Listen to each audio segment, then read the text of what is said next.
Okay, this question was sent to me and it is a little bit confusing. The first question is a little bit confusing because usually the question is written, f is a function that takes a real number x. Okay, now what they're asking you to do is just basically, sometimes this question right here, let me get my pen. There we go. Sometimes this has a x here, okay, where it says y, and I don't think that's supposed to be y, but it could be, because then you'd have, I don't know. I'm going to do it both ways. I'm going to do it when it says y and when it says x, okay? First of all, f of, and see, that's why it's confusing. It should be f of x, but f of y equals, and that's going to be y negative 2 times y. That's A. Okay? B. F of y is equal to, take that same thing, negative 2y, and add 3. The third thing, take the square root of it. F of y is equal to the square root of negative 2y plus 3. And then D, f of y is equal to, now this is over, all things are over 1. So if they ask for the reciprocal, then you just flip it. 1 over the square root of negative 2y plus 3. Now, if the question says f is a function that takes a real number x, which is the normal way, then that would be f of x is equal to negative 2x. F of x is equal to negative 2x plus 3. F of x is equal to the square root of negative 2x plus 3. And f of x is equal to 1 over the square root of negative 2x plus 3. To find the domain, you set the denominator of both equal to 0. Negative 2y plus 3 is equal to 0. Negative 2x plus 3 is equal to 0. Solve, you're going to get the same thing. Negative 3 divided by negative 2. And that should be 3 halves. X cannot equal, or x has got to be above, if 3 halves. If you plug in 3 halves, you're going to get negative 3 plus 3, which is 0. If you plug in negative 4 halves, you're going to get negative 8. Let's see, you're going to get negative 8 halves, which is negative 4. You can't plug in anything less than negative 3 halves. So it's got to be 3 halves or greater. Okay, let's see, 3 halves or greater, 4 halves, no, it'd be less than, because you can't have a negative. You can't have a negative under a radical. Okay, and if you plug in 4 halves, which would be 2, excuse me, that would be a negative number. So I would say anything less than 3 halves. So let's see, what's less than 3 halves? 1 and 0 and negative 1. So that would be, so your domain is x is less than or equal to 3 halves. That's your domain. All right, so that's the first question that was sent. That was number 5. Again, I think the question is misleading. I think this is supposed to be an x. All right, number 6. Given x is blah blah, f of x is equal to x minus 6. G of x is, which of the following is the domain of the quotient f divided by g? Okay, so I'm going to erase this. Well, let me try this. I don't know if this will work or not. I haven't had training on this yet. See if that'll delete. Where's my delete box? It's got to be here somewhere. One of these days we're going to get training thing's supposed to have a box on it somewhere where I can hit delete. There it is. Delete. There we go. Okay, now, this one says f of x is equal to x minus 6. G of x is equal to x plus 8. Absolute value. And they want to know what is the domain of f divided by g. So that means x minus 6 over x plus 8. And this is absolute value, so you have to set equal to the positive or the negative. So you can't have 0 in the denominator because it's a fraction. This is a fraction. You can't have 0 in the denominator. You can't have it. So x plus 8 is equal to 0. X cannot equal negative 8. So negative infinity to negative 8, and then from negative 8 to infinity, you can write it with that, or you can say all real numbers except x cannot equal negative 8. You can say it that way. This is the domain, either one.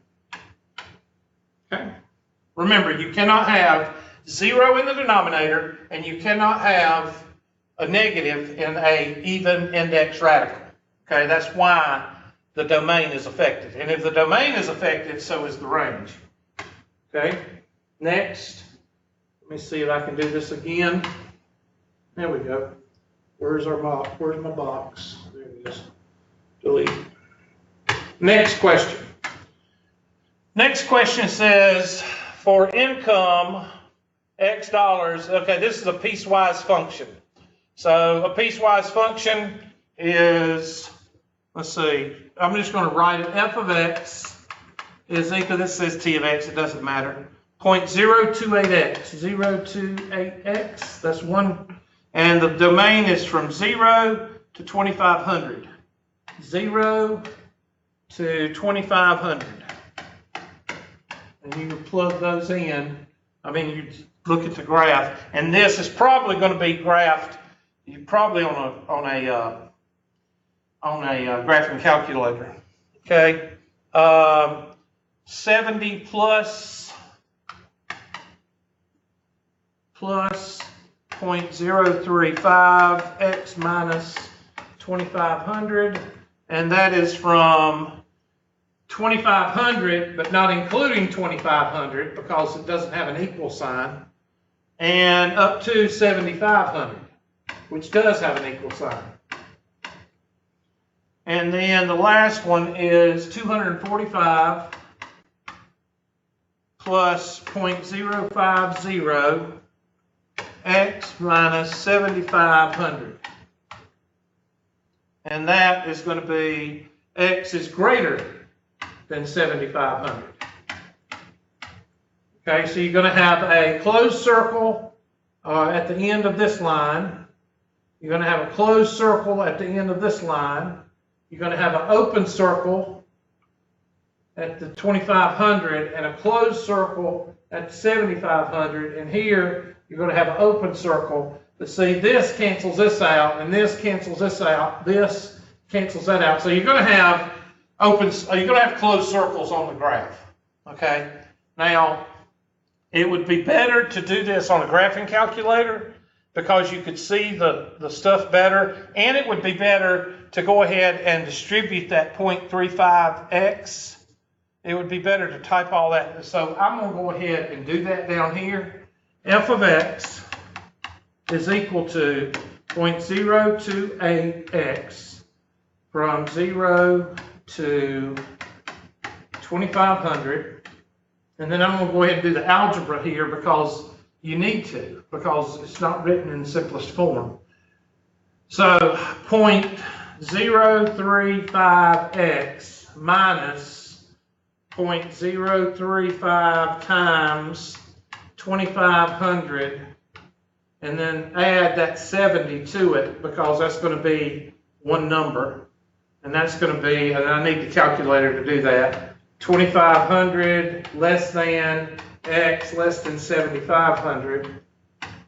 And then the last one is going to be 0.050x minus 0.050 times 7,500 plus 245. And that's going to be x is greater than 7,500. So what I'm going to do right now is I'm going to pause the video. I'm going to pause the recording. And then I'm going to do this on the calculator and write, because I didn't know I was going to need the calculator. So let me go ahead and pause the video and I'll start it back in just a second.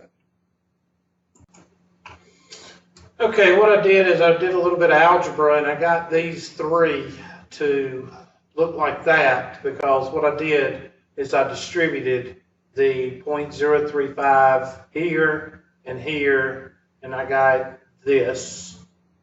And then I put, then I distributed the 0.05. I distributed that here and here and got this. So if you use a little bit of algebra, you can get them down to here. And I tried to draw it on the calculator and it was just too cumbersome. So what I'm going to do is I'm going to erase all of this and I'm going to try to sketch this out so I can explain it. And then you can use the calculator to kind of figure out the values, or you can plug and chug, depending on what they're asking for. I haven't really looked at what they're asking for. But this is how I would do it.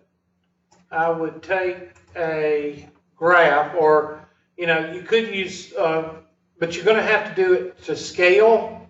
So most of this is going to be in the first quadrant, because all of these x values are positive. See, all of these x values are positive. So as with business, all of your graphs should be in the first quadrant, because you want your profit to be in the first quadrant, which is positive. So, from this is 0, of course, and this is, let's see, or 7,500. So I'm going to go by, I don't know, I guess I'll have to go by 1,000. And that's why you're going to have to do it in the first quadrant.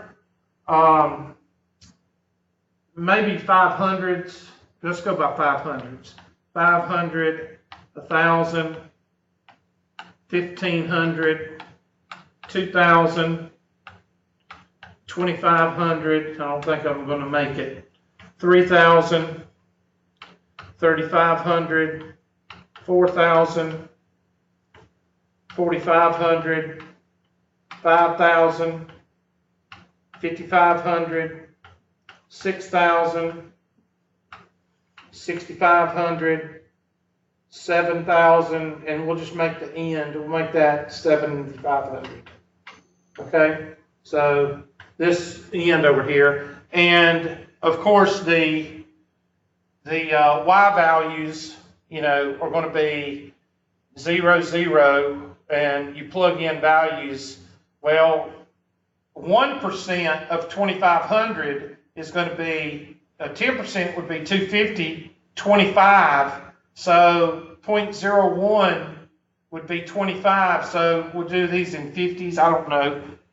25, 50, 75, 100, 125, 150, 175, 200. And I'm being very laxed here because I don't know if I'm going to be able to get, I know these are all positive. These are positive slopes. So they're going to be left to right up, and they're very shallow. So the first one's going to be from 0 to 2,500. So 2,500 is right here. 0 is right here. We know it's a 2% slope. So 1 to 1 would be 45. So I'm just going to say it looks like this right here. And this got a solid there and a solid here. This next one is going from 2,500 to 7,500, which would be over here. So it's going at a little steeper. So it's going like this. And then the last one is even steeper, and it's going like that. So that's what the line looks like vaguely. Now it says, what is the tax? It says, for income tax X in dollars, a particular state's income tax T, this income tax, is equal to blah, blah, blah, blah. What is the tax on the income of $7,300? Well, $7,300 is above here. So $7,300 is going to be used in that calculation. So you would do 0.050, I'm sorry, this one, I'm sorry, that's wrong. Because 7,300 is right in here. So 7,300 would be 0.035 times 7,300 plus minus 17.5. That would be your answer to A. Now, if you had this on the calculator, you could either do it with the table or you could trace it and find at 7,300 or use the window. And I'm not going to go through that. And it said, what is the tax on the income of 8,500? Well, 8,500 is above. 8,500 is above, so you would use that formula. For 8,500, you would say 0.050 times 8,500 minus 130. And that would give you your income tax for, what is that, B? Now that's B, and this is A. And like I said, you could look through the table, or you could go through the graph. Both of them are going to be pretty high because both of them, one of them, 7,300, is right around in here, and 8,500 is off the screen. So it's going to be pretty high. So you could actually take your calculator, if I could find my calculator here, and we could do a table. Well, I don't know if I could even pull that table up because I couldn't get the calculator to work right. So hopefully this will help you. I hope it'll help you. And let me get rid of this. And that's it. That's those three questions, 5, 6, and 7. I hope that helps.